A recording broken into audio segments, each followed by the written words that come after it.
इतनी तरक्की कर रही कंपनीज वाले देश को डेड इकोनॉमी बोल दिया। क्या अंबानी अडानी को खुद ही क्लियर नहीं कर देना चाहिए कि इंडिया डेड इकोनॉमी है या नहीं? हमारे पास जॉब्स नहीं है और पेपर लीक हो जाते हैं। अरे हम थर्ड लार्जेस्ट इकोनॉमी बनने वाले हैं। एक अलाइव और किकिंग इकोनॉमी की निशानी है उसका अलाइव एंड किकिंग वर्कफोर्स। पर हमारा वर्कफोर्स अलाइव तो है पर किक कहीं और कर रहा है।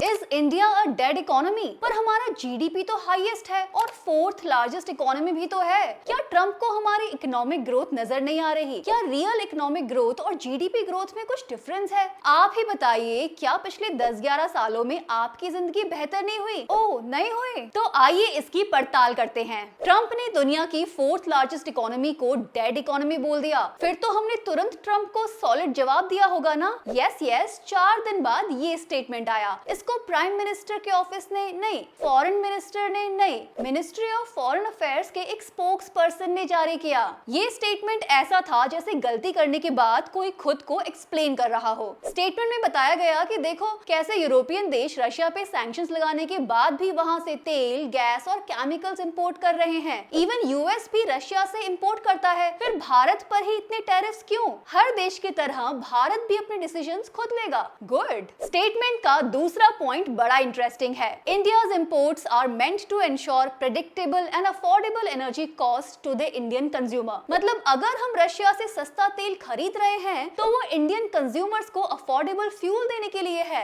व्हाट? फिर तो पिछले सालों में पेट्रोल, डीजल, एलपीजी की कॉस्ट काफी कम हो जानी थी। ये तो इंडियन कंज्यूमर्स के साथ मजाक हो गया। आज क्रूड ऑयल के दाम $70 पर बैरल के नीचे हैं, पर आम जनता को कोई राहत नहीं। क्यों इंडिया में पेट्रोल, डीजल के प्राइस कम नहीं हो रहे, इसकी बात हमने रिसेंटली एक एपिसोड में की थी। इनफैक्ट आप ध्यान से देखेंगे तो दुनिया में एक फ्यूल वॉर, एक एनर्जी वॉर चल रहा है, जिसमें जाहिर है कि दुनिया के लोग ही पिस रहे हैं। पिछले एक दशक में ग्लोबल क्रूड ऑयल के दाम 25% गिरे हैं, पर हमारे पेट्रोल की कीमत 30% ऊपर गई है। इंडिया में फ्यूल की इकोनॉमिक्स अलग ही चल रही है। फ्यूल हमारे पास तरह तरह के टैक्स से लद कर पहुंचता है, ऊपर से 20% एथेनॉल की मिलावट। कैसे आम आदमी ये माने कि रशिया से तेल उनको अफोर्डेबल फ्यूल देने के लिए लिया जा रहा है? हमारे देश में पेट्रोल के दाम क्रूड ऑयल से नहीं, इलेक्शन कब है उससे डिसाइड होते हैं। एक्चुअली कोई तो है जो रशिया के सस्ते तेल से मुनाफा कमा रहा है, प्राइवेट कंपनीज। मुकेश अंबानी की रिलायंस ने रशिया का तेल यूएस को बेचकर एक साल में ही 6,850 करोड़ कमा लिए। सबसे ज्यादा रशिया का तेल रिलायंस और नयारा एनर्जी ने इंपोर्ट किया है। पब्लिक रिफाइनर्स को इसका बस थोड़ा सा हिस्सा मिला।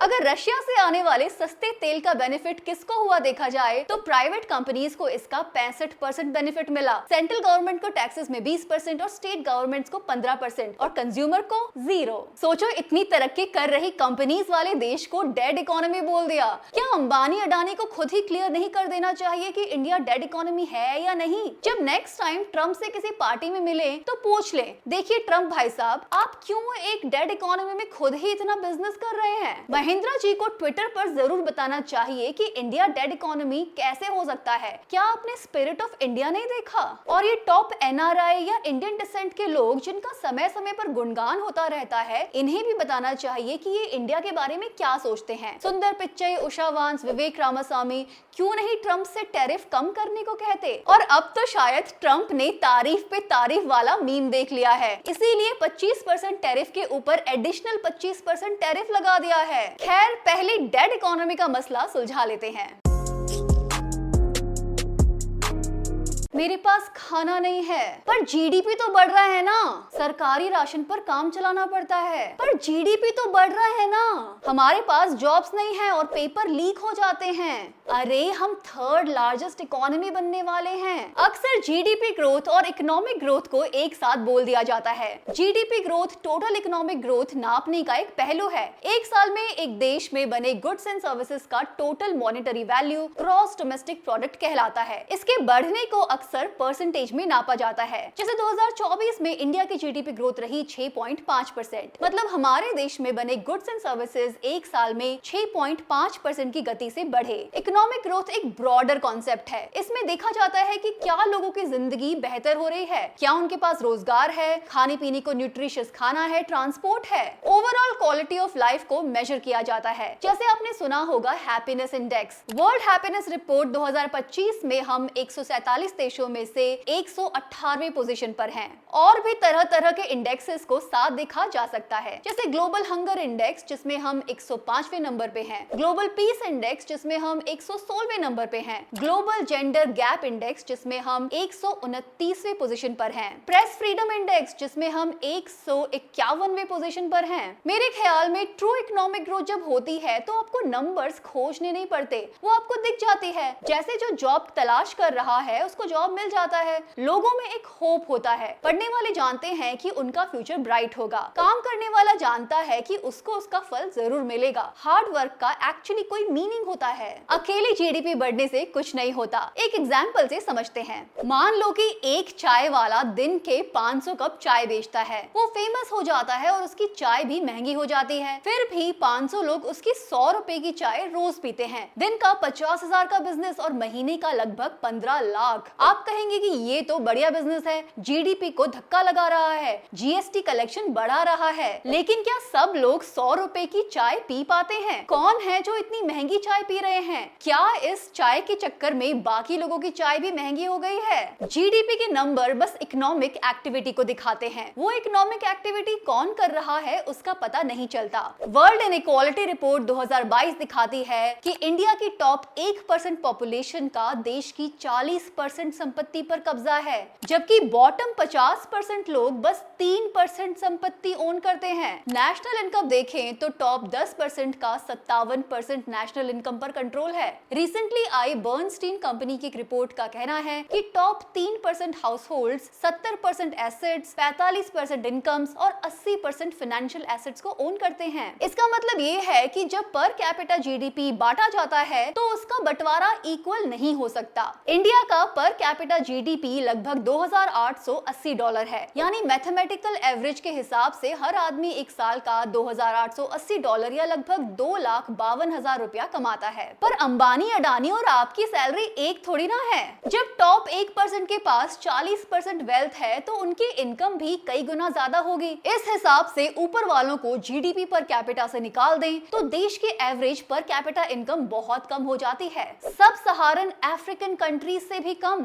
इन कंपैरिजन यूएस का पर कैपिटा इनकम $89,000 है और चाइना का $13,000। साउथ एशिया की छोटी इकोनॉमीज की पर कैपिटा इनकम भी हमसे डबल है। जैसे वियतनाम की पर कैपिटा इनकम है $4,810 और फिलीपाइंस की $4,350। हमारा नंबर तो इस लिस्ट में 139वां है। हम जितना एक साल में कमा रहे हैं उतना तो कई यूरोपियन देशों में एक महीने में लोग कमा लेते हैं। सिर्फ 1% अमीर लोग ही फाइनेंशियल फ्रीडम को एंजॉय कर पा रहे हैं, विदेश में घूम सकते हैं और इनका कंजम्पशन ही हमारी इकोनॉमी को धक्का लगा रहा है। क्यों हमारे इकोनॉमिक ग्रोथ को कुछ लोग ही ड्राइव कर रहे हैं? बाकी लोग भी तो कितना काम करते हैं, फिर उनकी इकोनॉमिक एक्टिविटी जीडीपी में क्यों नहीं रिफ्लेक्ट होती? जो सेक्टर्स जीडीपी में कंट्रीब्यूट करते हैं वो ज्यादातर कैपिटल इंटेंसिव सेक्टर हैं और उनमें एम्प्लॉयमेंट कम है, जैसे आईटी, फाइनेंस, ई कॉमर्स जैसे सर्विस सेक्टर। ये सेक्टर्स जीडीपी में तो कंट्रीब्यूट करते हैं पर जॉब्स क्रिएट करने में काफी पीछे हैं। फॉर एग्जांपल सर्विस सेक्टर जैसे कि आईटी, फाइनेंस और रियल एस्टेट जीडीपी में 52% कंट्रीब्यूट करते हैं पर बस 16 करोड़ लोगों को ही एम्प्लॉय करते हैं। इनमें भी ढेर सारे लो क्वालिटी जॉब्स हैं।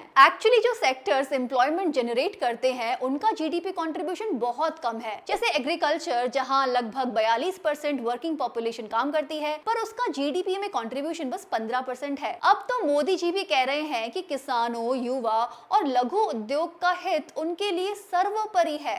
हमारे किसान, हमारे लघु उद्योग, हमारे नौजवानों के रोजगार, इनका हित हमारे लिए सर्वोपरि है। Yes, that's right. तो हमारी दौड़ती भागती इकोनॉमी जरूर किसान, युवाओं और लघु उद्योगों का ध्यान रखती होगी, है ना? राइट?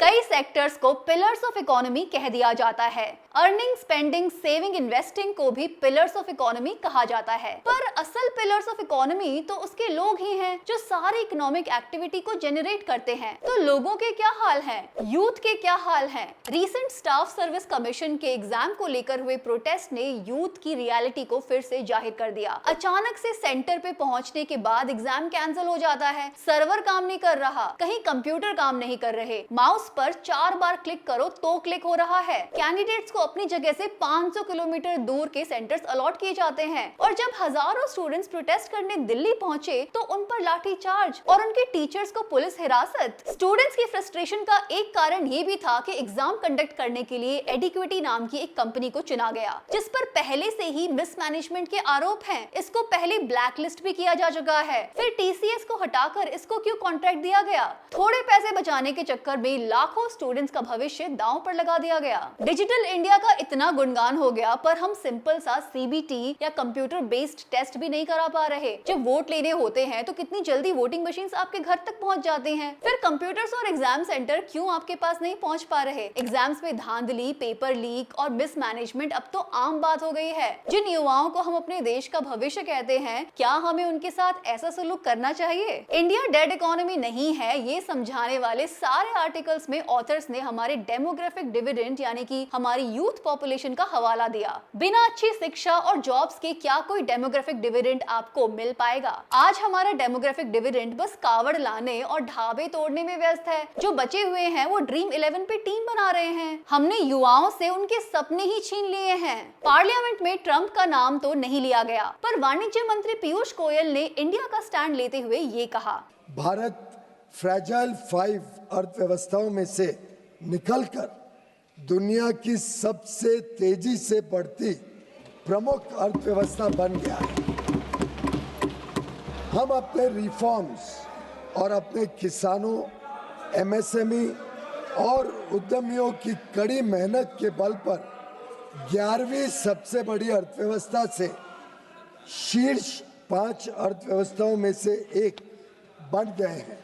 भारत की युवक, कुशल एवं प्रतिभाशाली वर्कफोर्स भारतीय उद्योग की इनोवेशन और प्रतिस्पर्धा की क्षमता को निरंतर मजबूत कर रही है। पिछले 11 वर्षों के दौरान हमारे निर्यात में लगातार वृद्धि हुई है। यूथ के नाम पर बन रही schemes, skill India, PLI scheme, internship schemes क्या कर रही हैं? मोदी जी कह रहे हैं कि हमने 17 करोड़ जॉब्स क्रिएट किए। कहाँ, किसके लिए? दिखाई तो नहीं दे रहे। 2024 में एक रिपोर्ट आई थी जिसका कहना था कि 2027 तक एआई 2.3 मिलियन या 2 करोड़ 3 लाख जॉब्स को खा सकता है। ऑलरेडी आप देख रहे हैं कैसे बड़े आईटी फर्म्स में छटनी शुरू हो गई है। टीसीएस 12,000 लोगों की छटनी करने जा रहा है। दूसरी आईटी फर्म्स भी चुपचाप ले ऑफ कर रही हैं। फ्रेशर हायरिंग अपने लोएस्ट पर है। ऐसे में बाकी जॉब्स भी प्रभावित हो रहे हैं। टोटल अनएम्प्लॉयड लोगों में 15 से 29 साल के युवाओं का परसेंटेज 83% है। 40 मिलियन या 4 करोड़ लोग हायर एजुकेशन में हैं। साल 2022-23 में female labour force participation rate बस 37% था। अर्बन फीमेल अनएम्प्लॉयमेंट रेट 24% पर चला गया। इस तरह एक्सपर्ट्स का कहना है कि हमें हर साल 12 मिलियन नए जॉब्स क्रिएट करने होंगे और अगर हम 7% की ग्रोथ पे भी चलते हैं तब भी हम 8 से 9 मिलियन जॉब ही क्रिएट कर पाएंगे। इनफैक्ट जो लोग जॉब कर रहे हैं उनकी मुसीबतों का भी कोई अंत नहीं है। जुलाई महीने में ही 25 करोड़ वर्कर्स ने लेबर कोड्स, जॉब सिक्योरिटी, काम के घंटे और स्टैग्नेंट वेजेस को लेकर हड़ताल की थी।